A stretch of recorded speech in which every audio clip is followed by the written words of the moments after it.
কাজী নজরুল ইসলাম শুধু দ্রোহ কিংবা প্রেমের কবি ছিলেন না, তিনি প্রকৃতিরও কবি ছিলেন। তার সাহিত্যের বিশাল অংশ জুড়ে রয়েছে প্রকৃতি বন্দনা। উপন্যাস, গল্প, কবিতায় বাংলার প্রকৃতির অপার সৌন্দর্য তুলে ধরেছেন সুনিপুণভাবে। প্রকৃতিকে স্পর্শ করেছেন হৃদয় দিয়ে, অনুভব করেছেন, ভালোবেসেছেন আপনজনের মতো গভীর মমতায়। আর তারই প্রতিফলন ঘটেছে সাহিত্যের পরতে পরতে। কাজী নজরুল ইসলামের প্রকৃতি প্রেম নিয়ে দেখুন আফরোজা হাসির ডেস্ক রিপোর্ট।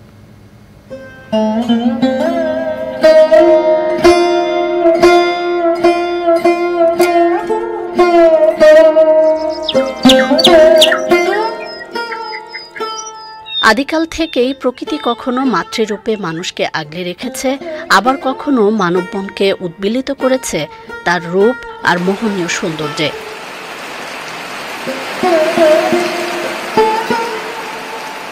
দ্রোহ বা সাম্যের কবি নজরুলও আকুণ্ঠ চিত্তে প্রকৃতির প্রেমে পড়েছিলেন। প্রকৃতির বিচিত্র রূপ তাকে নবসৃষ্টিতে উৎসাহ জুগিয়েছে, প্রতিনিয়ত গড়ে তুলেছে একটু একটু করে। বাতাসে দোল খাওয়া ফুলের মুগ্ধতা, গাছের শাখায় শাখায় পাখির কলকাকলি, আবহমান গ্রাম বাংলার মেঠোপথ, মায়াবী জোছনা রাত কিংবা সাগরের নীল জলরাশির অপার সৌন্দর্য নজরুলের সাহিত্যকে করেছে সমৃদ্ধ। তারই প্রমাণ মেলে দোলনচাপা, ঝিঙে ফুল, ফণী মনসা, রক্তজবা গ্রন্থের নামকরণে। সাহিত্যে তিনি নানাভাবে ফুল, পাখি, গাছের প্রসঙ্গ এনেছেন, কখনো উপমায়, কখনো সরাসরি। নার্গিস কখনো প্রিয়তমা, কখনো ফুল হিসেবে এসেছে তার জীবনে। গানের উপমায়, কথায়, ছন্দে নজরুল প্রকৃতিকে তুলে ধরেছেন উদারভাবে।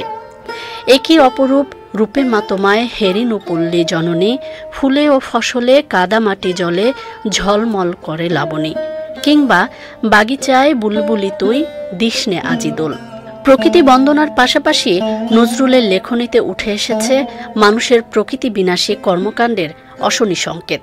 শত বছর আগেই তিনি রোজ কিয়ামত বা প্রলয় দিন প্রবন্ধে লিখেছেন জলবায়ু পরিবর্তনের ভয়াবহতা নিয়ে, যা আমরা বর্তমান সময়ে উপলব্ধি করছি। বৈশ্বিক উষ্ণায়নের কারণে কিভাবে মেরু অঞ্চলের বরফ গলে যাচ্ছে এবং পৃথিবীর নিচু অঞ্চল প্লাবিত হতে পারে, তা তিনি ওই সময়েই ধারণা দিয়ে গিয়েছেন। তাই তো নজরুল সাহিত্য আমাদের শেখায় প্রকৃতির প্রতি যত্নবান হতে, প্রকৃতি রক্ষায় এগিয়ে আসতে।